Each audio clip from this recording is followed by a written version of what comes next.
What's up guys, bienvenue à un tout nouveau vidéo. Aujourd'hui, je vous parle évidemment de la game numéro 5 entre les Canadiens de Montréal et les Flyers de Philadelphie. Excellente partie des Canadiens qui restent en vie dans cette série-là avec une victoire de 5-3. On a vu là un changement à l'alignement avec l'insertion de Hudon dans la formation. Quand tu es rendu là, que tu changes, que en fait t'intègres Hudon dans ta formation à la place de Belzile, qui avait selon moi connu quand même là, des bons moments avec les Canadiens quand il avait été dans la formation. Quand tu rentres Hudon là, dans la formation, tu le sais que les Canadiens là, sont désespérés pour une petite étincelle en attaque. Donc, je comprends là, le raisonnement des entraîneurs des Canadiens, mais je pense pas là, que c'est Hudon qui allait faire une différence dans le match, surtout que lui a joué à peu près, je pense, 5 minutes et demie au total. Donc, c'est sûr que c'est des joueurs, là, au niveau du quatrième trio, c'est des joueurs interchangeables. Mais je trouvais aussi là, que le quatrième trio, lors de la game numéro 4, là, le trio de Evans, Belzile et Armia avait très bien fait là, dans la défaite. Je pense que ça avait été le meilleur trio des Canadiens dans cette rencontre. Donc, de défaire là, ce trio-là, c'était un petit peu surprenant de mon côté. Mais bon, c'est Kirk Muller, là, au final, qui a la décision de changer ses trios. Puis, les Canadiens avaient désespérément besoin d'un peu d'offensive, puis Hudon apporte là, ce punch, si on veut, offensif. En première période, on a vu Ben Chariot prendre une pénalité quand même tôt dans la rencontre, mais finalement, ça a été à l'avantage des Canadiens parce que Armia a compté en désavantage numérique. Ce but efface environ 132 minutes là, de blanchissage par les Flyers. Donc, c'est un but là, qui fait grandement du bien aux Canadiens. Puis, c'est aussi tout l'aspect là, de l'importance du premier but. Dans cette série-là, c'est capital. Là. On a vu que dès que l'équipe en fait qui compte le premier but gagne la partie, il n'y a aucune équipe qui est revenue de l'arrière dans un match pour remporter une rencontre. Donc, c'est vraiment l'importance là, du premier but dans cette série-là est immense.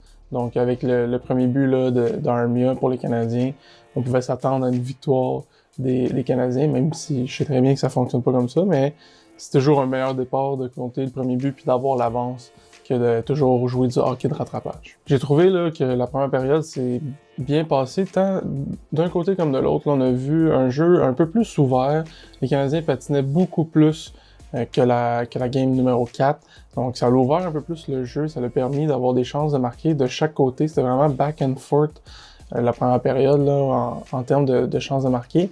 C'est sûr que l'indiscipline un peu là, ralentit si on veut le rythme. Là. Gallagher a pris une pénalité d'indiscipline, puis il y a aussi Voracek aussi, qui a pris une pénalité, là, une double pénalité pour bâton élevé. On a vu là, le powerplay des Canadiens qui était pas nécessairement actif pendant cet avantage numérique-là. Beaucoup de jeux en périphérie, puis peu de lancers. Ce que j'ai remarqué, là, c'est qu'il y a peu de lancers ou de rondelles dirigées au filet, et il y a peu de gens aussi, de joueurs qui se placent devant Carter Hart pour déranger son travail. Mais ça, on a vu là, au fur et à mesure que le match a avancé, ça s'est amélioré là, le trafic devant Carter Hart, puis je vais en parler un peu plus tard, mais on a vu aussi là, un changement, si on veut, dans la mentalité des joueurs. Quand ils ont vu là, que Carter Hart n'était plus invincible. En début de deuxième période, là, on a vu les Canadiens, encore une fois, ils étaient sur l'avantage numérique, puis ça a été encore difficile, là, puis très brouillon comme avantage numérique. Après ça, on a vu là, que Kotkaniemi a eu une pénalité majeure, puis s'est fait expulser de la rencontre pour une pénalité là, d'avoir donné de la bande. Personnellement, je trouve que c'était un petit peu sévère de la part des arbitres d'avoir donné une pénalité majeure. Kotkaniemi, là, il est juste là pour finir sa mise en échec. Oui, le joueur se tourne, puis il frappe dans les numéros, puis il donne de la bande. Ça, je suis totalement d'accord avec ça, mais on voit qu'il n'y a aucune volonté de blesser le joueur, puis les patins décollent pas de la glace. Donc, pour moi, c'était un 2 minutes. Puis je pense que ça aurait pu faire très mal aux Canadiens, une pénalité de la sorte, là, surtout que tu perds selon moi, un de tes meilleurs joueurs là, de la série. Puis tu donnes un 5 minutes d'avantage numérique à Philadelphie. Ça me faisait penser un peu là, à la situation là, l'année passée, je pense, l'année passée dans les séries San Jose-Vegas en 7e match, quand Cody Leakin avait eu une pénalité majeure puis avait été expulsé pour avoir donné un double échec à Joe Pavelski qui était tombé la tête première sur la glace puis qu'il saignait de la tête. On avait vu là, que c'était vraiment pas finalement une pénalité majeure, là, du moins, puis ça méritait pas une expulsion. Puis les San Jose en avaient profité là, pour compter 4 buts sur la pénalité majeure. Donc là, j'espérais un peu, là, quand j'ai vu cette pénalité-là, je me disais, ah, non, c'est pénalité majeure, faut pas donner de l'espoir aux Flyers là, de revenir dans le match ou même de prendre l'avance par 1 ou 2 buts même, puis de permettre là, à leur powerplay de débloquer. Là. Les Flyers avaient un but, je pense, en avantage numérique depuis le début des séries. Donc, c'était pas le temps là, de leur donner cette occasion-là. Donc, j'ai trouvé là, le jugement, si on veut, un peu sévère à l'endroit là, de Kotkaniemi, mais les Canadiens ne pouvaient rien faire sauf défendre le 5 contre 4 pendant 5 minutes. Malheureusement, là, on a vu Voracek à 2 occasions marquer dans cet avantage numérique-là. À la défense de Price, là, les 2 buts qu'il a donnés, c'est 2 buts qui ont dévié sur Ben Chiarot. Pauvre Ben, il était mal placé au mauvais endroit, au mauvais moment. Puis le premier but dévie sur son bâton, le deuxième sur son patin. Je pense que le premier but était facilement évitable, si on veut, si la rondelle dévie pas. Le Price est bien placé, puis il est prêt à faire l'arrêt. Contrairement là, au deuxième but, où que Price est totalement en déséquilibre. Donc, c'est beaucoup plus difficile là, dans ce cas-là à faire l'arrêt. Puis je pense que si Chiarot touche pas la rondelle, c'est Couturier qui la met dans le filet. Donc, ça, c'était un but qui était un petit peu plus dur, là, si on veut, à éviter.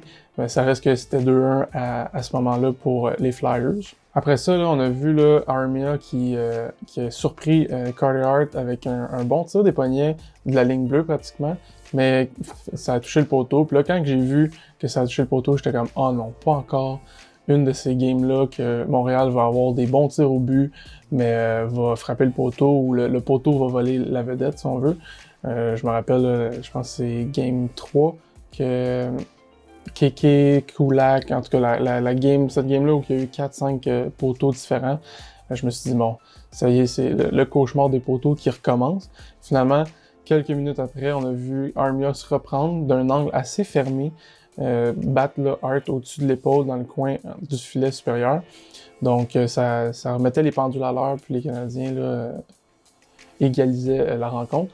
Puis là, c'est là aussi qu'on a vu là, que le jeu que le jeu était beaucoup plus ouvert, puis que les joueurs là, ils étaient beaucoup moins dans un minding défensif, si on veut, contrairement aux autres matchs. Là. Donc c'était plus intéressant là, si on veut avoir, c'était plus rapide, plus ouvert. Par la suite, là, les Canadiens ont eu encore une pénalité là, mineur double en avantage numérique. Donc on a vu à ce moment-là Gallagher marquer un but à la volée. Donc, c'était son premier là, des séries. Puis, par sa réaction, on le voit là, à quel point ça le soulage, si on veut, d'avoir marqué ce but-là. Donc, je suis vraiment content là, pour Gallagher, puis espérant que ça peut débloquer. Lui, qu'on a vu là, durant toute la rencontre au banc, s'étirer, être toujours avec le soigneur. Donc, je pense que Gallagher n'est clairement pas à 100%, mais il continue à travailler. Puis là, aujourd'hui, il a été récompensé. Par la suite, on a vu Suzuki marquer d'un tir là, des cercles, un tir des poignets des cercles. Malheureusement, là, Drouin était offside, mais on a vu là qu'on dirait qu'à ce moment-là, j'ai trouvé que le momentum de la partie a vraiment changé. Puis les Canadiens ont vu là, que Carter Hart était pas invincible. Le tir là, de Suzuki, techniquement, là, il s'était pas supposé rentrer. Là. Hart aurait dû faire l'arrêt, mais il a été sauvé là, par Drouin qui était offside. Puis avant même que le but soit refusé, là, on a vu Alain Vigneault qui voulait faire un changement de gardien de but. Finalement, il s'est ravisé, puis il a laissé Hart dans les buts après que le but soit refusé. Ça, je sais pas à quel point là, ça peut jouer sur le mental de Hart, qui a démontré là, qu'il était assez solide. Après avoir donné 4 buts lors du deuxième match, il est revenu avec 2 blanchissages de suite. Donc, je pense que c'est bénéfique là, pour les Canadiens, en fait, que Hart ne soit pas retiré de la rencontre, puis qu'il revienne en force là, pour le match numéro 6. Mais on a vu un Hart beaucoup moins efficace, si on veut, beaucoup plus poreux, qui donne beaucoup plus de retours de lancer puis de rebonds. Donc, ça va être à surveiller, là, mais aussi, on a vu un changement dans la façon dont les Canadiens jouaient. Beaucoup de rondelles lancées au filet, juste diriger des rondelles au filet, puis mettre du trafic pour déranger le travail de Hart. On a vu là aussi sur le hors-jeu, là, ils ont été obligés d'aller à la reprise vidéo. Puis je trouvais là, que le travail des arbitres là, dans cette partie-là était moyen.